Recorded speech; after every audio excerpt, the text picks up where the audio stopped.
Hi, I'm Miss Amber, and thanks for joining my YouTube channel.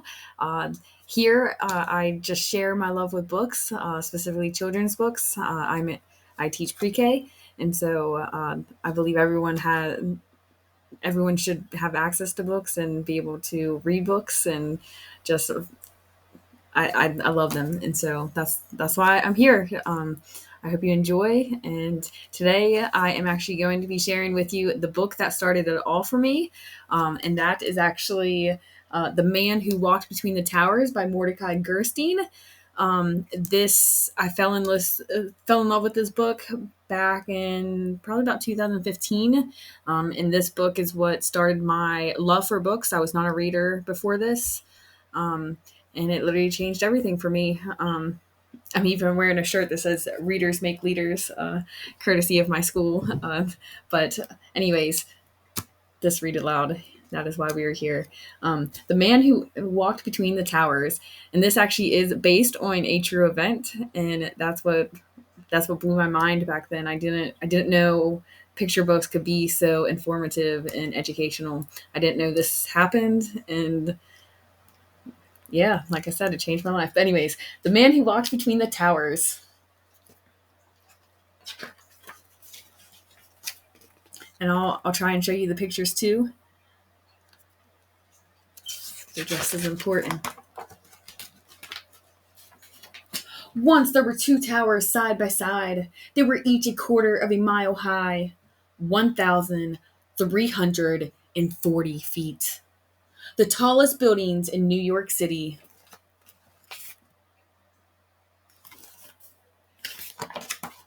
A young man saw them rise into the sky. He was a street performer. He rode a unicycle. He juggled balls and fiery torches. But most of all, he loved to walk and dance on a rope he tied between two trees.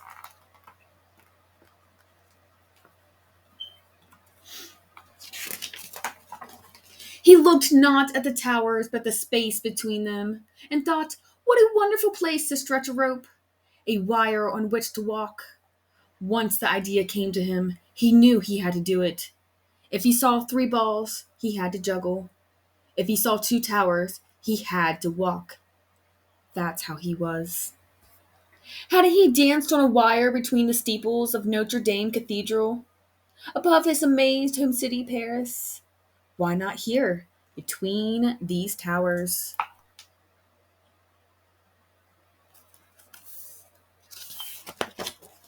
Of course he knew that, as in Paris, the police and the owners of the towers would never allow it. You must be crazy, they would say. You'd fall for sure. And so Felipe, that was the young man's name, began a plan to do it secretly. The buildings are not quite finished, he thought. Maybe if I dressed as a construction worker.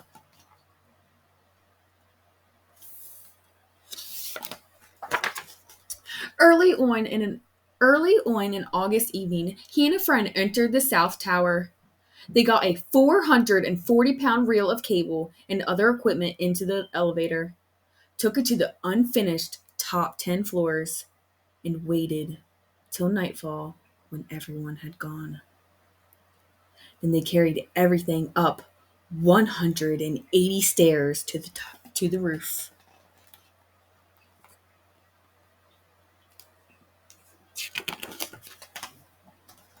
At midnight on the other tower's roof, two more friends tied a thin, strong line to an arrow and shot it across to Felipe, 140 feet away. It missed and landed on a ledge 15 feet below the roof. Bad luck, thought Felipe.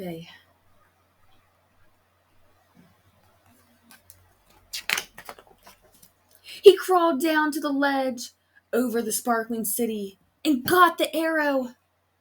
To its line he tied a stronger line, which his friends pulled back to their tower.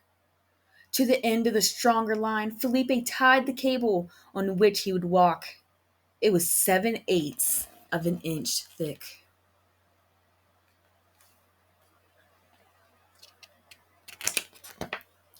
His friends pulled the cable over to their tower, but it was so heavy that it slipped from Felipe's grip.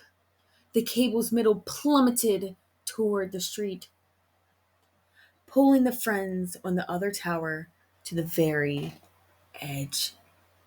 Felipe, just in time, secured his end.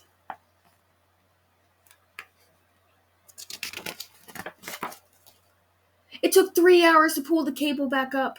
Frantically, as the stars faded, they tightened it between the towers. It was passed on before they were ready.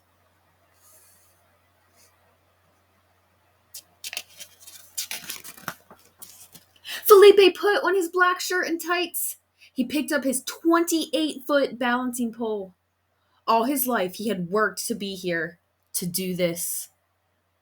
As the rising sun lit up the towers, out he stepped onto the wire.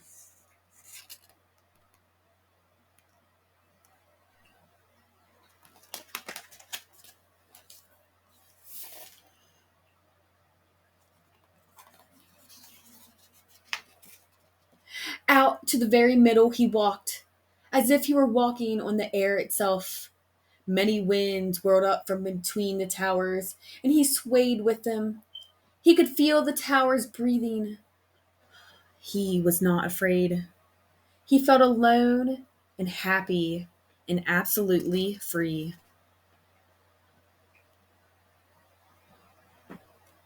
Trying to get the whole spread in there for you. It's beautiful.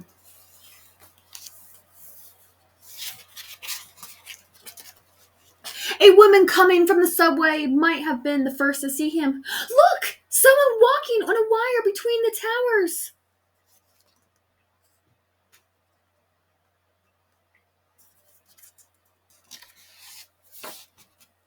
Everyone stopped and looked up. They gasped.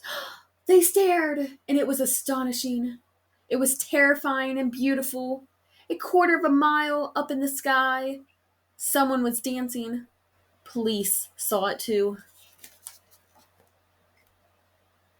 All right, so get a far back of the spread, but then I'll get closer.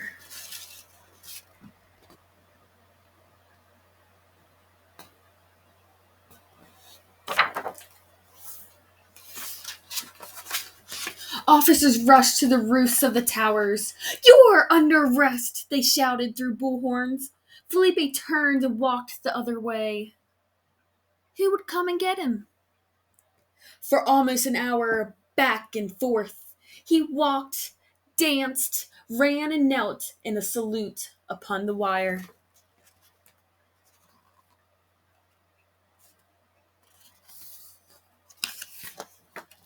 He even lay down to rest. The city and harbor spread beneath him. The sky surrounded him.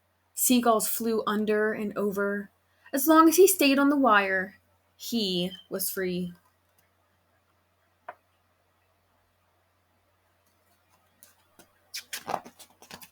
When he felt completely satisfied, he walked back to the roof and held out his wrists for the handcuffs. They brought him to court. The judge sentenced him to perform in the park for the children of the city.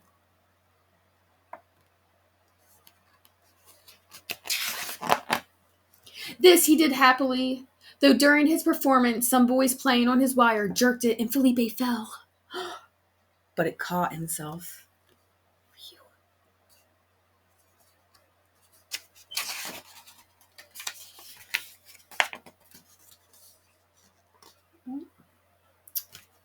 Now the towers are gone. Did I skip the page?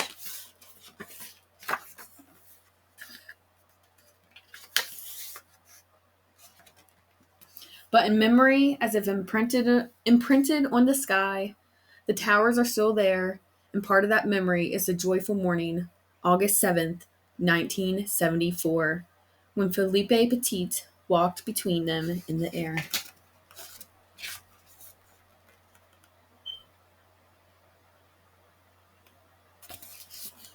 And that is the back cover. And that was The Man Who Walked Between the Towers I hope you enjoyed today's read aloud, and thanks for joining and coming to my channel. See you next time.